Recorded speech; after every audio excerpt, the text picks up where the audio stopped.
ये है देखो भी मेनिंजो एनसेफेलाइटिस। ठीक, इससे पहले जो हमने लेक्चर तैयार करा अपना टॉपिक वो है स्ट्रोक का। ठीक है ना, ब्रेन स्ट्रोक का। अब दिमाग से रिलेटेड बीमारी चल रही है तो उसी की बात कर रहे हैं हम। मेनिंजो एनसेफेलाइटिस की बात करते हैं आज। क्या है इंट्रोडक्शन देख लेते हैं सबसे पहले। मेनिंजो मतलब दिमाग को घेरने वाली एक झिल्ली है जिसको मेनिंजो बोलते हैं। तो उसी के नाम यहाँ पर लिया है। Meningo encephalitis is a serious medical condition. ये क्या है? गंभीर चिकित्सीय स्थिति है। Involving simultaneous inflammation of the brain. इसमें क्या इन्वॉल्व है, मतलब बीमारी में क्या है? Simultaneous inflammation of the brain. Brain में क्या है? साइमल्टेनियस इन्फ्लेमेशन है। इसमें साइमल्टेनियस का मतलब शायद अपने आप इन्फ्लेमेशन हो जाता है इसमें, ऐसा कह रहे दिखे आगे। जिसको ब्रैकेट में लिखो इसको बोलते हैं encephalitis. And its surrounding membrane, और इसके चारों ओर जो झिल्ली है मतलब ब्रेन की, जिसको मेनिंजाइटी बोलते हैं, मेनिंजाइटिस। आगे लिख रहा हूँ open caused by infection like herpes simplex virus. ठीक है ना। अक्सर ये कौन से वायरस से होती है मेनिंजाइटिस और एनसेफेलाइटिस?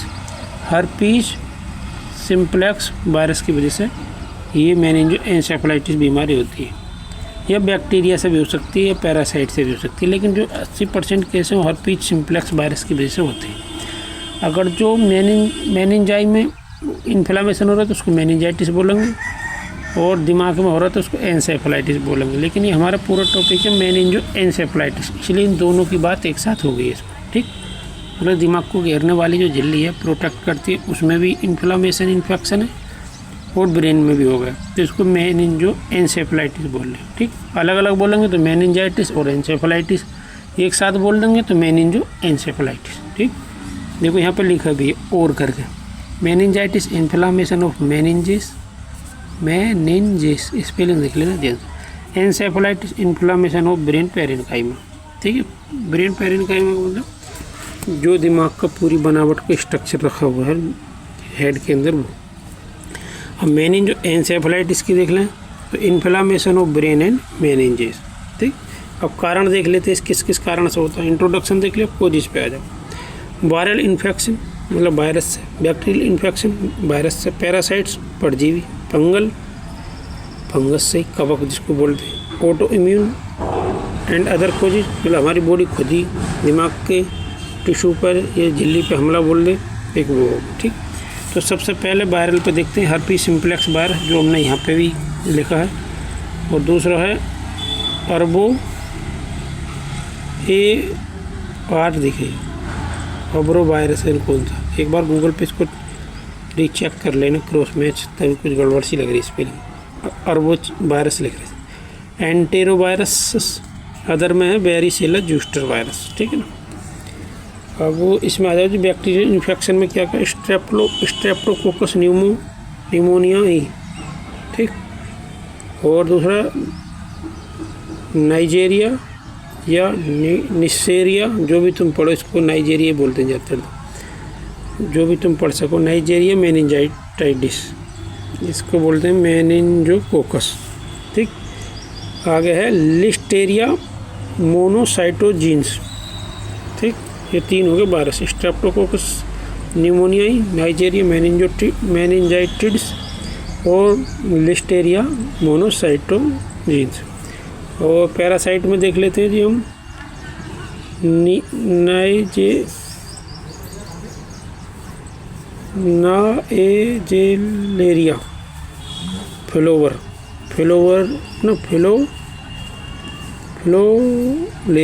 फिलोलेरी। ठीक है ना, नाम ऊट पटांग यार ये। NAIGA। ठीक है ना, LERIA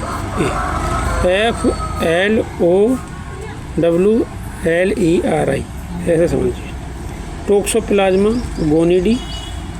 और फंगल इन्फेक्शन में देखें तो क्रिप्टोकोकस न्यूफॉर्मेंस। ठीक है, न्यूफॉर्मेंस। और ऑटो इम्यून और अदर कोजेज में देखें तो ऑटो इम्यून या इम्यून मेडिएटेड केमिकल एजेंट्स, मतलब कि ऑटो इम्यून को कुछ ट्रिगर कर देते हुए केमिकल या एजेंट, उनकी वजह से भी ये हो सकती है। मेन यही है, हर्पी सिम्प्लेक्स वायरस मैंने बता दिया 80% इसी से होते हैं।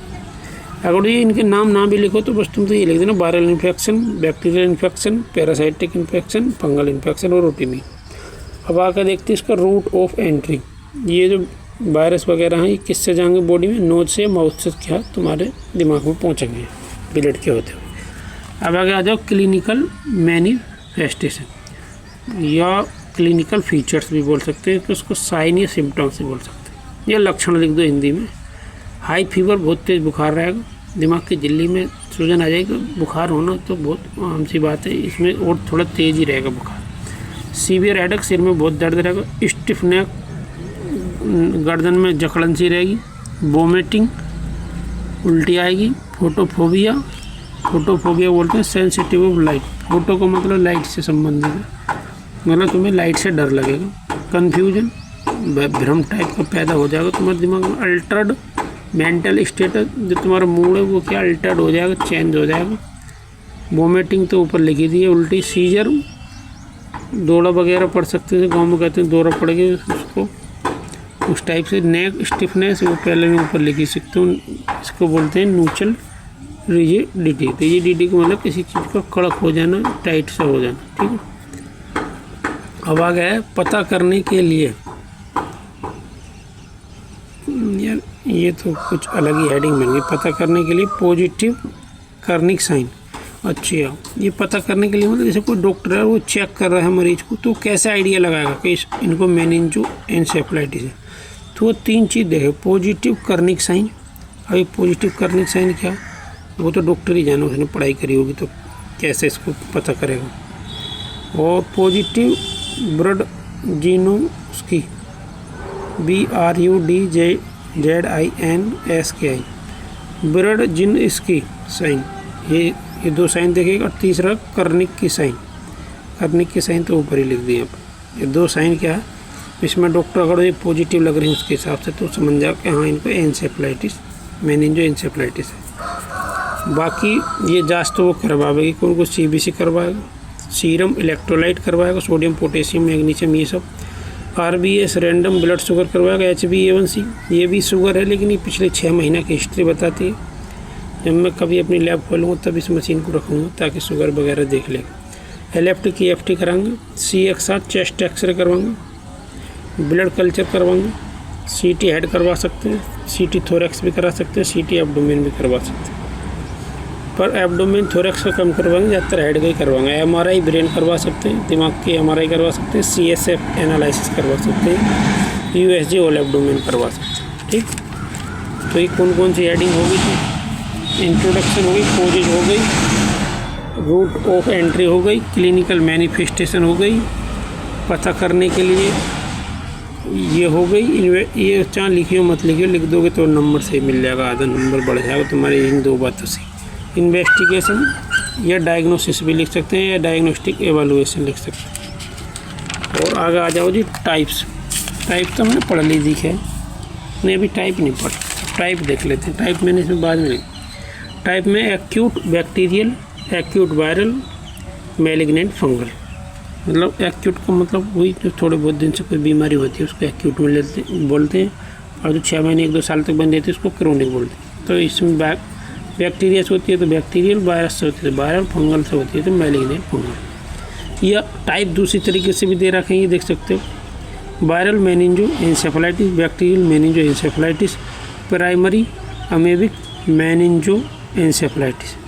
प्राइमरी अमीबिक पैरासाइट है ये, इसके ये बोल दिए।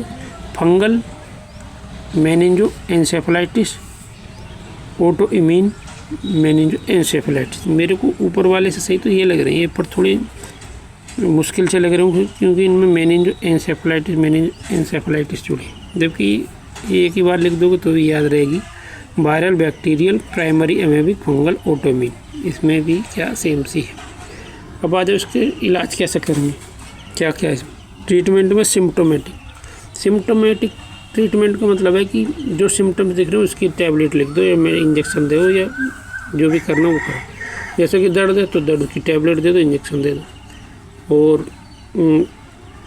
बुखार है तो बुखार की इंजेक्शन दो या टैबलेट दो। देखो वही देखते हैं।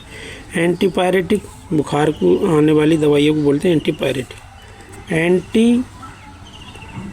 एंटी एपिलेप्टिक, एपिलेप्सी का मतलब है दौड़ा वगैरह, मिर्गी के दौड़ा बोलते शायद उसको, सही वो है, तो उसकी दवाई देंगे। स्टेरॉइड्स देंगे। सेरेब्रल डीकंजेस्टेंट भी देंगे, ठीक है ना। सेरेब्रल डीकंजेस्टेंट का मतलब है